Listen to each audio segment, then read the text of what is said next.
భారత మాజీ cricketer Ambati Rayudu 2028 T20 ప్రపంచ కప్లో భారత జట్టు ఎలా ఉండబోతుంది అనే దానిపై కొన్ని ఆసక్తికరమైన అంచనాలు వేశాడు. ప్రస్తుతం జరుగుతున్న ఐపీఎల్ సీజన్లో చాలా మంది ఆటగాళ్లు అద్భుతంగా రాణిస్తున్నారు. దీనివల్ల రాబోయే రోజుల్లో జట్టు ఎంపిక సెలెక్టర్లకు పెద్ద సవాలుగా మారనుంది. ముఖ్యంగా 15 ఏళ్ల కుర్రాడు వైభవ్ సూర్యవంశీ 16 మ్యాచ్ల్లో ఏకంగా 776 పరుగులు చేసి అందరి దృష్టిని ఆకర్షించాడు. అతడు రాబోయే వరల్డ్ కప్ టీంలో కీలక ఆటగాడిగా ఉండే అవకాశం ఉందని ఆయన అన్నారు. వీరితో పాటు ఇషాన్ కిషన్, అభిషేక్ శర్మ, సంజు శాంసన్ కూడా స్థిరంగా రాణిస్తూ ఆకట్టుకుంటూ ఉండగా వారికి కూడా అంబటి రాయుడు స్థానం కల్పించాడు. అయితే గుజరాత్ టైటాన్స్ ఓపెనర్లు శుభ్మన్ గిల్, సాయి సుదర్శన్ ప్రపంచ కప్లో భారత జట్టు తరఫున ఇన్నింగ్స్ ప్రారంభించాలని రాయుడు అభిప్రాయపడ్డాడు. ఆస్ట్రేలియా, న్యూజిలాండ్ వంటి వేగవంతమైన పిచ్లపై గిల్, సుదర్శన్ ఆట తీరు భారత్కు బాగా కలిసి వస్తుందని చెప్పాడు.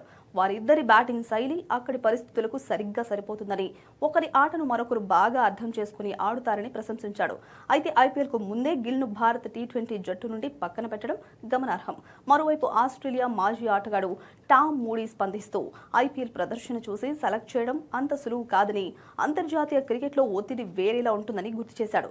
ఐపీఎల్లో బాగా ఆడితే నేరుగా టెస్ట్ జట్టులోకి కూడా వచ్చేసే అంత పోటీ ప్రస్తుతం భారత్లో ఉందని ఆయన అభిప్రాయపడ్డాడు.